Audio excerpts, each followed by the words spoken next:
আল্লাহ তাআলা ইউসুফ আলাইহিস সালামের ছোট্ট একটা ঘটনা দিয়ে বুঝাইলেন, হে ইউসুফ, সামান্য একজন ব্যক্তি তোমার পবিত্রতা বয়ান করেছে, এজন্য তুমি খুশি হয়ে তাকে এই পরিমাণ দিলা। আর আমার দুনিয়ার বান্দা বান্দি যদি সুবহানাল্লাহ, আলহামদুলিল্লাহ, তেলাওয়াত, নামাজ, আমার আল্লাহর স্মরণ দ্বারা যদি আমাকে খুশি করে, তাহলে আমি কেমন দিব? যে ঘটনা বলবো এর দ্বারা আল্লাহ বুঝাইবে এটা। আল্লাহর মায়া কত? 99 ভাগ। আর সমস্ত মাখলুকাতের কত? 1 ভাগ। কত ভাগ? পয়গম্বর ইউসুফ আলাইহিস সালাম সবাই জানেন কত ভাই? 11 ভাই। ইউসুফ আলাইহিস সালাম সুন্দর চেহারা, আব্বা বেশি ওনাকে পছন্দ করতেন। কয় ভাইয়ের হিংসা লাগলো। আমি যে হাদিস পড়েছি, আল্লাহ পয়গম্বর এখানে বলেছেন যে আল্লাহ তাআলা রহমতের নজর দিয়া লাইলাতুন নিসফি মিন শাবান, এই রাত্রিতে সবাইকে মাফ করবে, 2 শ্রেণীর মানুষকে মাফ করবে না। কয় শ্রেণীর? জোরে বলেন। ইল্লাল মুশরিক, 1 নম্বর যারা আল্লাহর সাথে শিরিক করে। রোগ দেওয়ার মালিক আল্লাহ, সারার মালিক আল্লাহ, ঔষধ কোনো ব্যক্তি হলো মাধ্যম। যদি এর বিপরীত কারোর ঈমান থাকে, সে মুসলমান না মুশরিক। এই মুশরিকের জন্য জান্নাত হারাম, জাহান্নাম ওয়াজিব। বুঝছেন কথা? 2 নম্বর আও মুশাহিন, যে বিদ্বেষ পোষণ করে, ঝগড়া বাঁধায়া দেয়। যদি নিসফে শাবানে মাপ চাইতে চাও, অন্য হাদিসে 8টা বয়ান আসছে, 8টা দোষ থেকে মুক্ত থাকলেই মাপ। এই হাদিস যেটা আমি পড়েছি 2টা বড় রোগের কথা বলেছে। নিসফে শাবানে মাপ পাইতে হলে 2টা শর্ত। 1 নম্বর শিরিক চলবে না, 2 নম্বর হলো বিদ্বেষ, হিংসা চলবে না। ইউসুফ আলাইহিস সালামের ভাইরা হিংসায় ভরপুর, ওকে ভালোবাসে। পিতা ইয়াকুব আলাইহিস সালাম, ওনার আব্বার নাম ইয়াকুব, ইউসুফকে বেশি ভালোবাসে, হিংসা লাগছে। দেখেন, শয়তানও ধ্বংস হয়েছে। ইবলিস শয়তান বড় আলেম না? ওর মতো আলেম কেউ দুনিয়ায় আছে? যখন আদম আলাইহিস সালামের সম্মান আল্লাহ তাআলা বাড়ায়া দিলেন, ইবলিস আর সহ্য করতে পারে নাই, হিংসা লাগছে।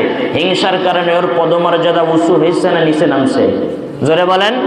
আর হিংসা করে নাই পয়গম্বর আদম, নিচে নামে নেই, সম্মান আল্লাহ ইজ্জত বাড়ায়া দিয়েছেন। সুবহানাল্লাহ বলেন। এই জন্য হিংসা বড়, বিদ্বেষ পোষণ এগুলো করা যাবে না। নিসফে শাবানে বাদ দিতে হবে। 2 নম্বর শিরিক করা যাবে না।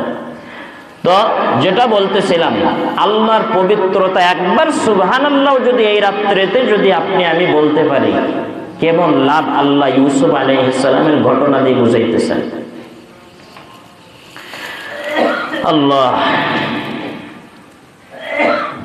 পয়গম্বর ইউসুফ আলাইহিস সালাম যখন মিশরের রাজপ্রাসাদে যখন রাষ্ট্রনায়ক হয়ে চেয়ারে বসলেন,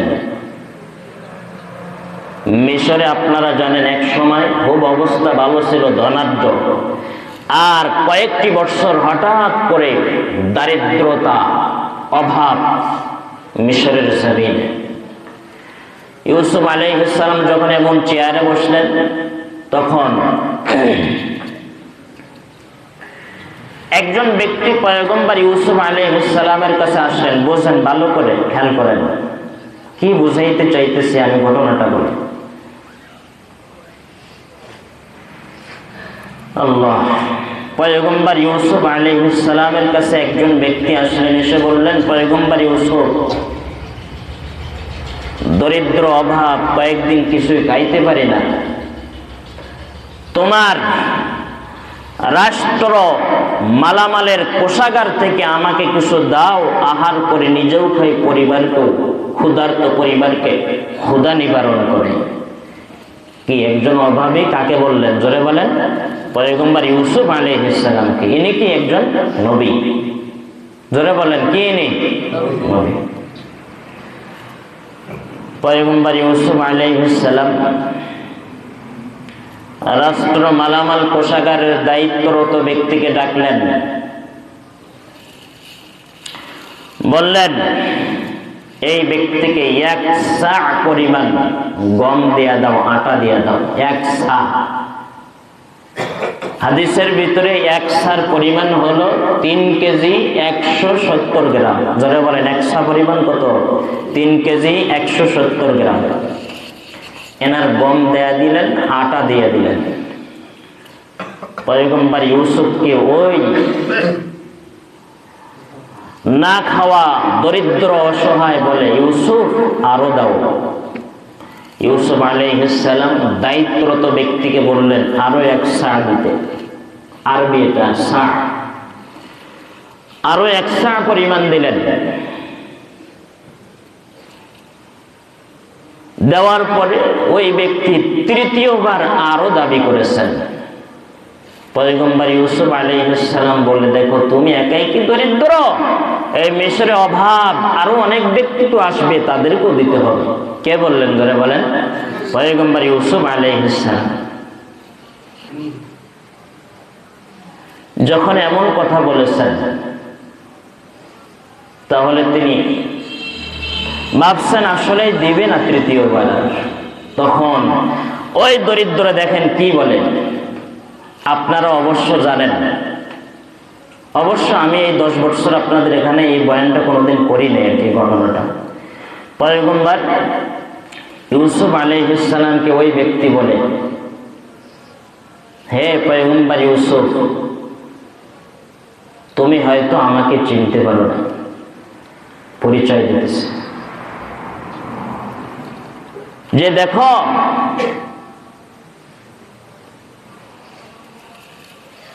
তুমি এক সময় তোমার ভাইয়েরা কূপের ভিতরে তোমাকে নিক্ষেপ করেছিল। অনেক লম্বা ঘটনা সংক্ষেপে। তুমি আস্তে আস্তে আস্তে বাজারে উঠাইছিল তোমাকে। আজিজে মিসর ক্রয় করেছিল। ওনার স্ত্রী জুলাইখা, তুমি ইউসুফের চেহারা দেখে, ওই ব্যক্তি বলতেছে, তুমি ইউসুফের চেহারা দেখে আজিজে মিসরের স্ত্রী জুলাইখা পাগল পারা হয়ে গিয়েছিল।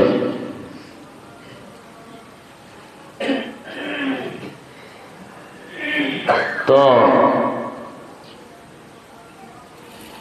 ওই ব্যক্তি এবার বলতেছে যে তোমাকে আদালতে উঠানো হয়েছিল, যে তুমি ওর সাথে অপকর্ম করেছো। ও বলে না তুমি করেছো, আজিজে মিসরের স্ত্রী এমন বলেছিল।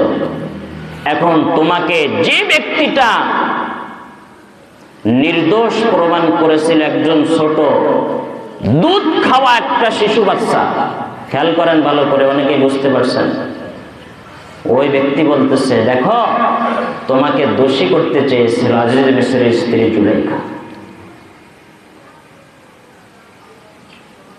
তো যে শিশু বাচ্চা, কথা বলার মতো বয়স হয়নি, ছোট বাচ্চা, আপনারা জানেন হাদিস শরীফের ভিতরে আছে এই দুনিয়াতে 2 অথবা 3টা এমন বর্ণনা আছে।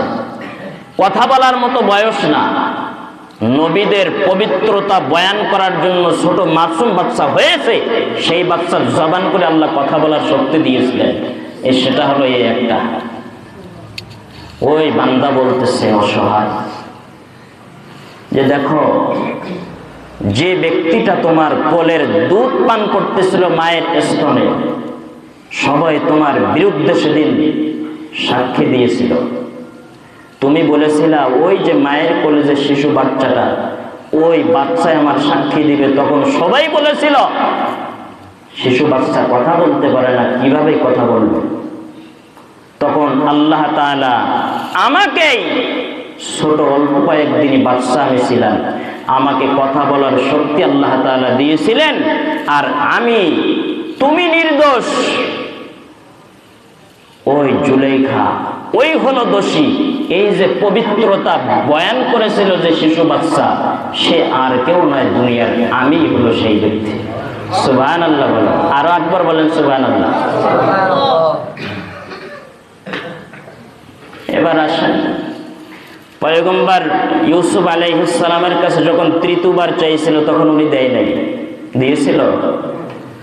এবার ইউসুফ আলাইহিস সালামের যখন পবিত্রতার বয়ান যখন এই বান্দার মুখ থেকে পয়গম্বর ইউসুফ শ্রবণ করলেন, তখন কোন কিতাবে আসছে সেই কিতাবের 43 নম্বর পৃষ্ঠায়, 64 নম্বর পৃষ্ঠায় আজ-জুহুরুল ফাতিহ নামক কিতাবের 64 নম্বর পৃষ্ঠায় এই ঘটনাটা বয়ান করেছেন যে